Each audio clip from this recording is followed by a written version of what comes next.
Quiet, quiet, quiet. I would get beaten if I came home a little too late. They'd say there were loads of pedophiles everywhere. And really, not only once.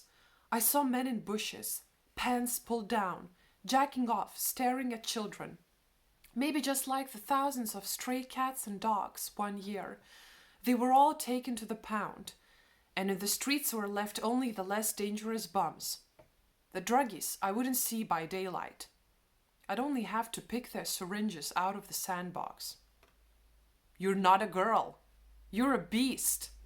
My old hag of a grandmother furiously spat, her jaw clenched, white teeth mark on the hand she had pulled away from me.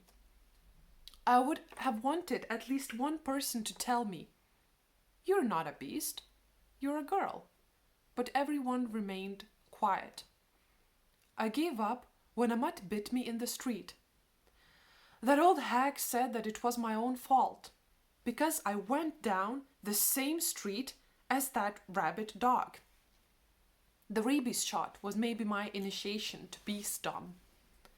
Nonetheless, sometimes I'd pretend I was a human. I'd tidy up the kitchen drawers, brought myself down to cleaning the baseboards, and brought better grades home from school. I had to be invisible, non-existent, ask no questions. At home, parents would pick on their kids, teachers would pick on their students and each other. One time in class, I opened a window, which caused a draft, so I got detention. Brains overloaded with restrictions have a harder time learning. That's why I got sent to the dumbass class. Riot, riot, riot. I heard another beast roar in the hallway. Shaggy, 6'3", earring in one ear. He asked to be called Samuel. For a couple of years, our glances would meet in the halls, would exchange sarcastic remarks, compete about who'd pull off the biggest stunt without getting caught. In December, I won by putting snow into the overhanging lamps. In the library, we'd learn Latin phrases by heart while acting like Satanists. We both had itchy teeth. We'd gnaw on jawbreakers and biscotti and kiss by the river until we'd start to yawn. At school, rumors were spread that I let him through my back door, and he retorted that he'd fuck me even if I'd be a man.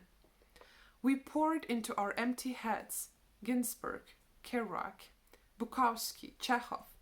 We took to writing, publishing our own newspaper, and after the first issue, it was banned and distributed illegally. Samuel composed madly good poems. Around us started a circle of sympathetic art punks. But at some time, he let it slip that he'd like to shoot everyone at school. For a long time, the teachers had been trying to get rid of us. They didn't believe that the threat was just a quote from a poem of his. The police came. Samuel was forbidden to show up at our farewell ceremony and to enter the school at any point during his lifetime. For the first time, I started to hear from teachers, "I still have hope for you," and "He affected you badly." At the farewell ceremony, the 11th graders staged the play Samuel had written. After the representation, they stated his name out loud. The teachers applauded resentfully. He was found after a couple of years.